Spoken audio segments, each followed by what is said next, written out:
Saudari-saudaraku terkasih dalam Tuhan Yesus Kristus, selamat pagi dan berkah dalam. Kita bertemu kembali dalam renungan harian Rabu 28 Agustus 2024. Hari ini gereja memperingati Santo Agustinus, uskup dan pujangga gereja. Lahir di Tagaste, Afrika Utara, tanggal 13 November 354. Ibunya Santa Monica yang kita peringati kemarin, dan bapaknya Patrisius, seorang kafir yang sebelum meninggal bertobat. Sejak kecil Agustinus menunjukkan bakat-bakatnya yang luar biasa, namun sayang tidak dibarengi dengan sikap moral yang baik. Maka tidak mengherankan ia tidak dipermandikan karena mengikuti ajaran ayahnya. Ibunya tidak berdaya menghadapi suaminya dan anaknya ini.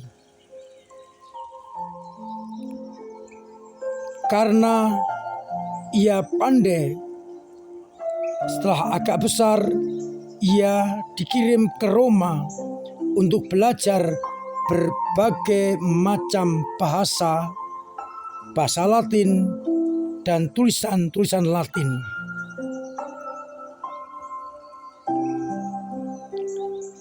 Ia menjadi murid yang terkenal dan hidupnya tidak lagi tertib. Maka ia jauh dari Allah, menganut aliran Manikeisme yang mengajarkan semua barang material adalah buruk.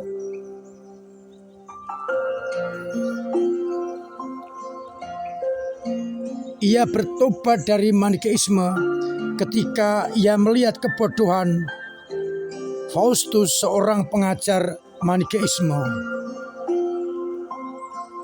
Ia beberapa tahun meragukan kebenaran agama-agama. Ketika di Roma, ia berkenalan dengan Uskup Ambrosius, dan di bawah bimbingan Ambrosius ia kemudian mulai tertarik untuk mempelajari kitab suci. Ia pun pernah mendapatkan bisikan dari Tuhan. Ia mendengar suara, "Ambillah dan bacalah. Itu adalah kitab suci." Ia juga mulai bertanya dari mana para imam biara-biarawati itu mendapatkan kekuatannya, dan tentu dari Allah. Semua itu mengubah pola hidupnya. Ia juga diingatkan hidup sopan seperti pada siang hari, dan jangan berpesta pora seperti orang hidup dalam malam hari. Akhirnya pada usia 30-an tahun sekian, ia bertobat dan mengikuti Kristus. Dalam buku Confessiones atau pengakuan, ia menuliskan riwayat pertobatannya dan terus belajar untuk mengikuti Kristus. Ia kemudian ditabiskan menjadi seorang imam. Dan ketika Uskup Hippo meninggal, ia diangkat menjadi uskup. Kita bersyukur atas campur tangan Allah bagi Agustinus yang akhirnya bertobat dan menjadi tokoh yang hebat.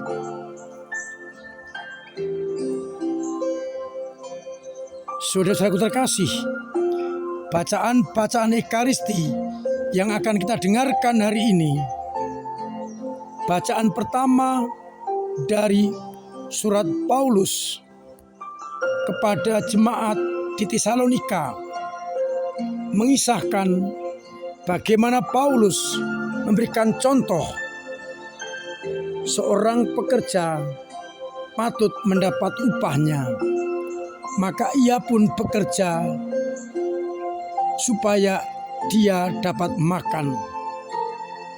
Orang tidak boleh bermalas-malasan, melainkan bekerja untuk kehidupannya. Sedangkan pada bacaan Injil melanjutkan kritikan Yesus kepada ahli-ahli Taurat, orang-orang Farisi, dan pemimpin-pemimpin buta. Mereka dikatakan seperti kuburan yang bagian luarnya nampak bersih indah, tapi di dalamnya penuh kebusukan, tulang belulang, dan kotoran-kotoran. Mereka memperindah makam nabi-nabi dan mengatakan kalau kami hidup pada zaman dulu, kami tidak akan ikut membunuh para nabi. Tapi dengan mengatakan demikian, ia mengakui sebagai keturunan nabi, sebagai keturunan yang membunuh nabi-nabi. Saudara-saudaraku terkasih, orang Farisi, ahli Taurat, dan para pemimpin sebenarnya sangat berjasa untuk melestarikan hukum dan aturan.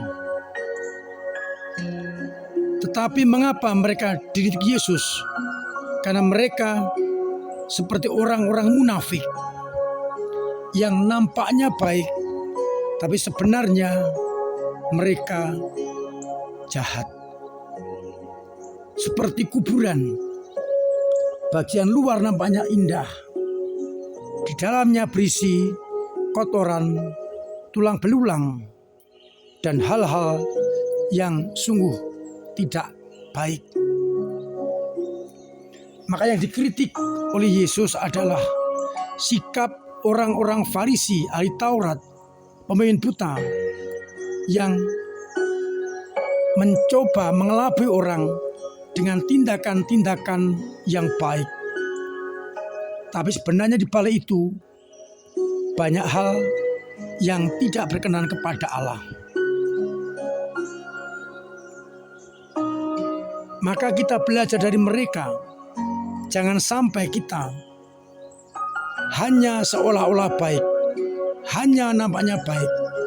Sebenarnya keburukan dalam hati kita. Kita diajak untuk menyesuaikan apa yang kita ajarkan sama dengan yang kita hidupi,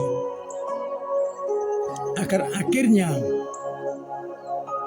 antara tindakan dan perkataan klop. Perkataan mendukung tindakan, tindakan mendukung perkataan. Jangan munafik, seolah-olah namanya baik, sebenarnya adalah jahat.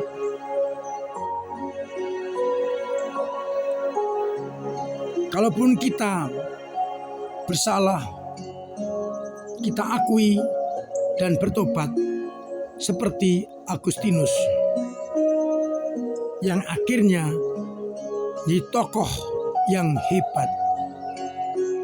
Maka mari kita singkirkan sikap kemunafikan, kepura-puraan, seakan-akan baik. Tapi kita tunjuk nyatakan bahwa apa yang kita lakukan dan yang kita katakan klop berasal dari Allah. Kita tinggalkan sikap munafik. Kita ganti dengan sikap setia kepada Allah. Semoga dengan demikian akhirnya banyak orang mengenal kebaikan Allah lewat hidup dan karya-karya kita.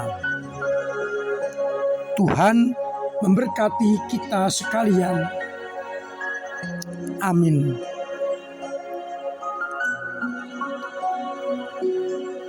Marilah berdoa.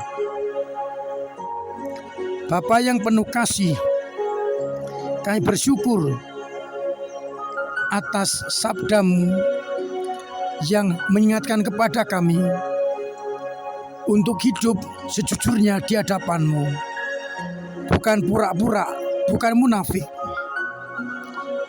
tapi benar-benar hidup jujur di hadapan-Mu.